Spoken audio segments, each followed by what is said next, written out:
et tout le monde. Enfin bref, c'est des questions bêtes, mais voilà. Moi, j'arrive au test. Évidemment, j'ai la bonne tête. Non, j'arrive aux questions. La dame me dit, t'es là jusqu'à quand? Je lui dis, je bégaye et je dis, jeudi. Elle me dit, ok, salut. Elle prend même pas mes empreintes et tout. D'habitude, ils te les prennent. Je passe.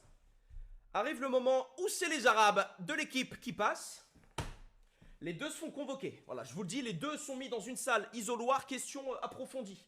Il y en a un qui ressort très très rapidement. Il y en a un deuxième qui reste étonnamment un peu plus longtemps. Là, on se dit, ah merde, bon, chiant, on va attendre dans l'aéroport. On attend 1 heure. On n'a pas de nouvelles, parce que là-bas, c'est interdit au téléphone. 2 heures, pas de nouvelles. On se dit, ça commence à être long. Au bout de 2h30, il nous envoie un message. Il nous dit, ouais, il y a les mecs, du coup, des bureaux, l'aéroport, je sais pas quoi, douane, machin, qui demandent de revenir.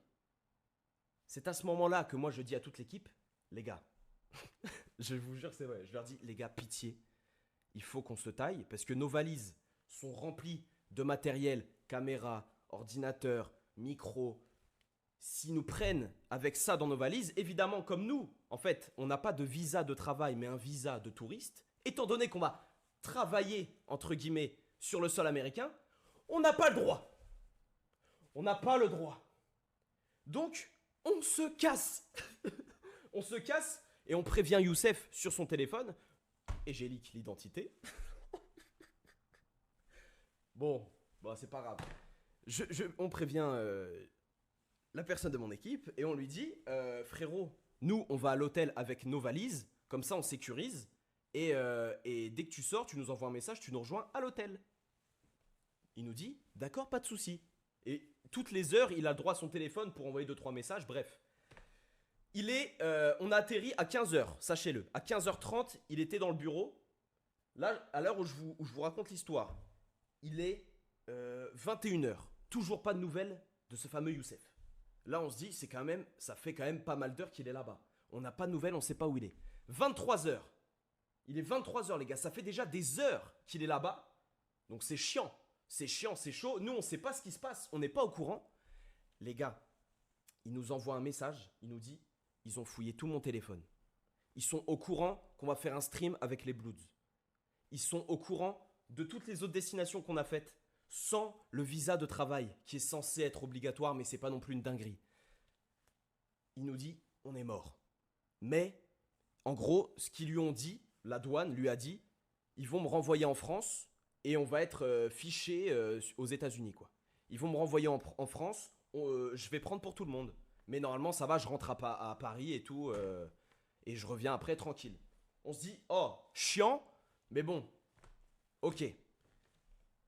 C'était un piège. C'était un piège, les gars. Sincèrement, c'était un piège. C'était un piège, parce qu'il nous fait croire ça. Il est au téléphone avec quelqu'un de la prod. Nous, on venait de finir à ce moment-là le clip. C'était le samedi. On venait de finir le clip. Il était au téléphone. Et là, il nous dit, c'est bon, demain, je prends l'avion à 8h. Je rentre en France. C'est carré. Et à partir de là, il lui confisque son téléphone. Les gars, je vais vous raconter ce qu'a vécu Youssef à partir du moment où son téléphone s'est éteint. Les gars, personne va me croire. Personne va me croire, c'est trop fou. Mais je vous jure, hein, je sais même pas comment il est pas traumatisé. En tout cas, ça aurait été moi, honnêtement, j'aurais fait une pause sur les réseaux. Sincèrement, les gars, non mais je vous le dis. Il m'a tout expliqué du coup. Parce que Dieu merci, il a été libéré. Mais ce qui se passe, ils lui prennent son téléphone, il l'amène dans une salle, il a toujours pas mangé, les gars. Pendant 12 heures, il ne lui donne rien. Il a pas mangé, il dort dans la salle d'attente. Dans la salle, il me dit, il y a que des Arabes. Voilà. On va être très clair, que des Arabes. Il me dit, personne n'a mangé, personne parle, pas le droit au téléphone. Et là, ils le prennent de côté. Ils lui disent, viens et tout ça. Ils lui passent un interrogatoire approfondi. Et ils lui disent, ah là, les résultats, ça a été compliqué au niveau de l'équipe, etc. Donc là, tu vas être entre les mains de ces personnes-là et on va voir ce qui t'arrive. Enfin, tu verras bien avec eux, quoi. Donc là, on se dit, oula! On se dit terrible. Il se dit. Parce que nous, on n'est pas au courant, les gars. Tout ce qui se passe, on ne sait pas. On est au courant de rien du tout. Et les gars, c'est une folie ce qui se passe après. Putain, tout le monde me spam pub. Bon, ok, j'attends la fin de la pub. C'est insupportable de raconter une anecdote avec plein de pubs qui nous rapportent plein d'argent. Oh, on peut pas en placer une. Faut toujours qu'il y ait Faut toujours qu'il y ait des pubs qui nous rapportent un tas de fric. Oh, c'est insupportable. Merci Gwendoline pour le sub. Allez, vas-y que je donne du fric aux streamers. Et allez. Merci pour le prime, et voilà. Et je dois quoi? Je dois me mettre à genoux et dire merci à tout le monde? Oh là, je rigole, je déteste ce personnage. Bon, j'attends les 20 secondes là, parce que sinon vous allez me crier dessus. Là, je vois que c'est l'hécatombe dans le chat. Merci les gars pour les primes, pour les subs. Gardez vos sous, les mecs. Gardez vos sous, sincèrement, merci beaucoup. C'est bon? C'est bon ou pas? Je peux poursuivre? Putain, il y a 1 heure de pub ou quoi? Oh là, c'est chiant toutes ces pubs. C'est bon? C'est bon. Bon, je vous ai attendu. Bref. Youssef passe dans une autre catégorie. Il n'est pas libéré comme les gens normaux. Il passe dans un autre interrogatoire beaucoup plus bizarre. Il me raconte. Ils vont sur le tarmac. Ils le mettent dans un fourgon. Menotté. Menotté comme ça. Le torse menotté comme ça. Genre par-dessus les bras. Genre il est menotté là. Il a des chaînes autour du torse et des chaînes autour des pieds. Ils le mettent comme as. Et le font rentrer devant tout le monde, sur le tarmac, devant tout le monde, dans un fourgon. Je vous jure que c'est vrai. Il l'amène dans un autre endroit de l'aéroport, il sait même pas où. Il l'amène dans un autre endroit de l'aéroport. Il arrive dans une pièce, je vous jure qu'il me l'a raconté comme ça. Il arrive dans une pièce, il y a juste une table en inox. Il y a juste une table en inox. Il y a un queumé, il m'a dit un espèce de latino, assis en tailleur, sur la table.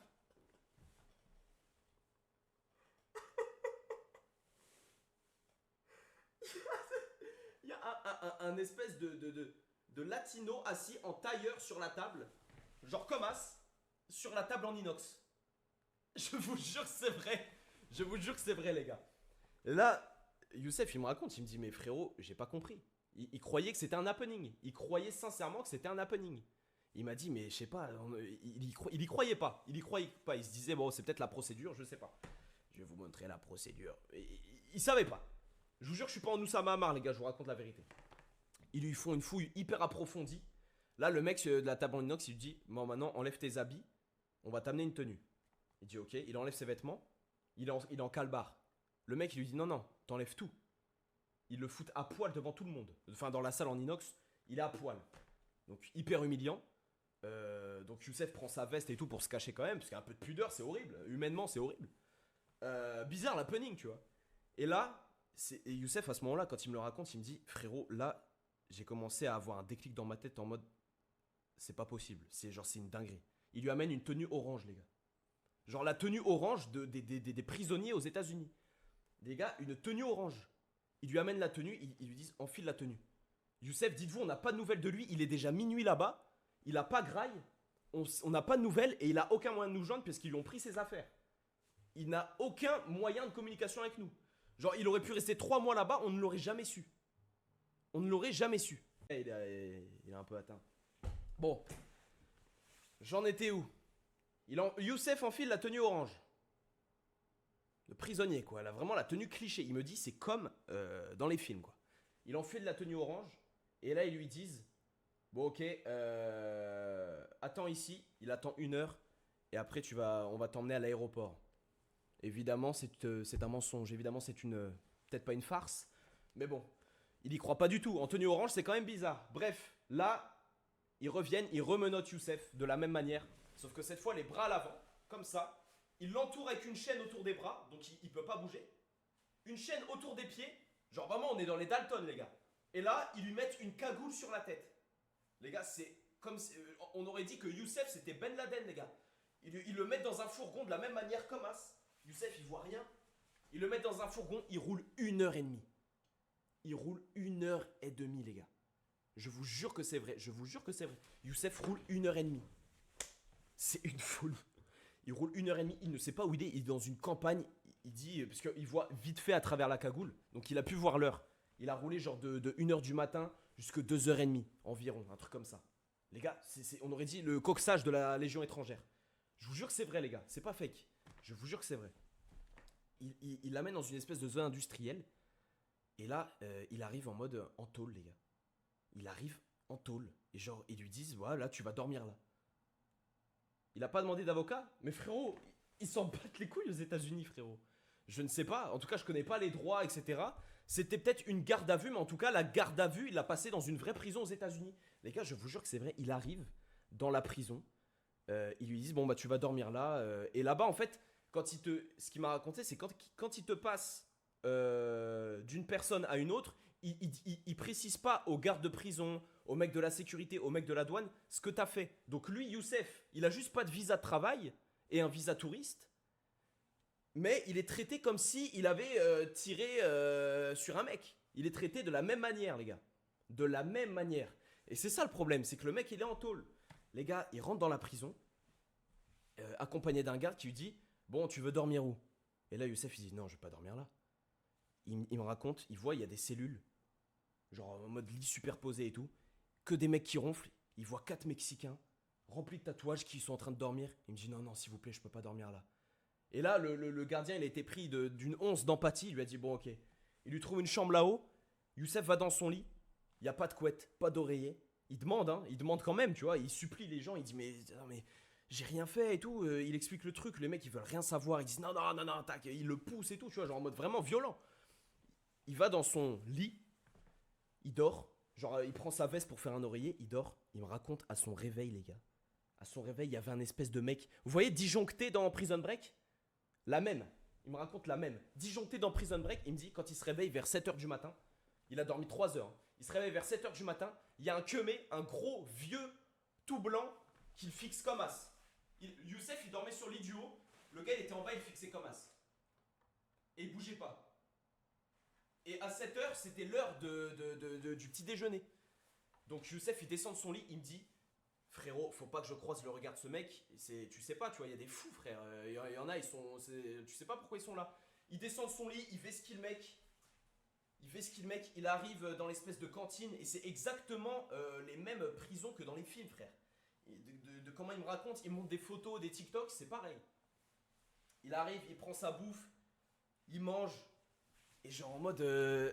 Tu vois, après, il va voir l'espèce de gardien et là-bas, t'as des téléphones en mode dans les prisons, tu peux appeler, tu vois, mais il faut de l'argent. Il a pas d'argent, pas de carte bleue, il a pas d'affaires, il a pas son téléphone, pas de monnaie, donc il peut rien faire. Il supplie le garde, il dit je comprends pas, machin, on m'a dit que je devais prendre l'avion à 8h, là il est déjà 10h du matin, je fais comment, je vais faire quoi et tout. Et tu vois, il débat, le garde il veut rien savoir, il veut pas l'écouter. Il est en mode non, non, non, mais vas-y, ça me regarde pas, moi c'est pas mon problème, c'est pas mon taf, etc. Faut que tu demandes à l'autre, machin, machin, machin. Mais là, on est dimanche, il y a personne, personne taf, bref, ils veulent rien savoir. Dinguerie. Youssef retourne dans sa chambre et tout, et du coup, il a des co-détenus. Et il y en a un qui lui parle et tout, il dit ça va, ça va. Enfin, en anglais, tu vois. Et Youssef, il répond pas. Youssef sort de la cellule du coup, parce que ça devenait bizarre, tu vois. Il sentait que c'était bizarre l'ambiance. Et Youssef va du coup se brosser les dents. Il descend. Et il me raconte, mais les gars, mais comme dans un film, il me dit, il y a 5... lui, il était un peu... En fait, il était dans le district où il y a tous les latinos, tous les mecs tatoués, un peu de gang, tout ça. Il me raconte, il passe pour aller se laver les dents. Et il y a 5 mecs qui sont comme as. Genre un mec contre le mur comme ça, full tatoué. 5 autres mecs qui le regardent comme ça. Et lui disent hey! Youssef il répond pas, tu vois, il est comme as. Il fait hey! You're Spanish?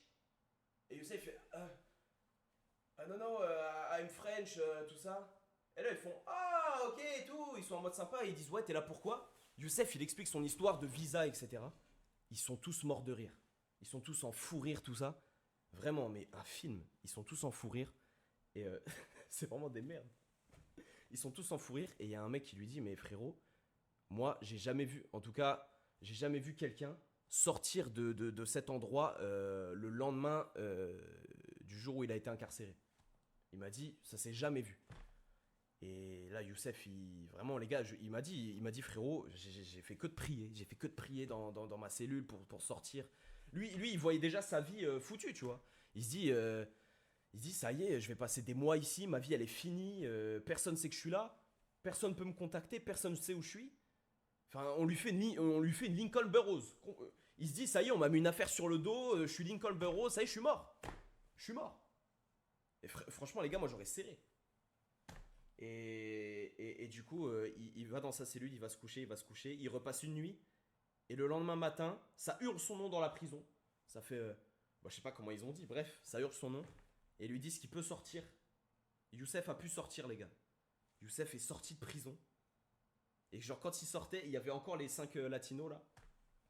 Et il m'a dit, à ce qui paraît, les 5, quand ils ont vu que Youssef partait, ils ont applaudi. Ils ont applaudi Youssef en mode wesh, c'est une folie. Je vous jure que c'est vrai, les gars. Je vous jure, je ne mens pas. Je raconte comme il me l'a raconté. Et j'oublie plein de détails parce que j'ai envie que ça aille plus vite. Mais il y a plein de détails. Il m'a dit qu'il a croisé des gens, c'était des fous. Enfin, en tout cas, ça se voyait qu'il y avait des gens, probablement dans cette prison, qui avaient tué des dizaines de personnes. Et je vous jure que je mens pas, les gars. C'est vraiment sincère. Et c'est pour ça que je voulais vous demander, les gars. Je ne sais pas si ici, peut-être que sur internet, je sais pas, mais on n'a peut-être pas la connaissance. Mais est-ce qu'il y a des gens qui ont vécu ça en France, les gars, pour un problème de visa? Parce que Youssef, du coup, n'est jamais retourné aux États-Unis. Nous, on a fait tout le voyage sans Youssef. Nous, on a appris ça seulement quand il est rentré. Ils l'ont ramené en Allemagne avant de revenir en France. Ça aurait été bizarre, là. L'enchaînement des deux, bon, attention quand même. Mais je veux vraiment savoir si c'est déjà arrivé à d'autres gens en France ou dans d'autres pays. Mais les gars, sincèrement, c'est. Il y a de quoi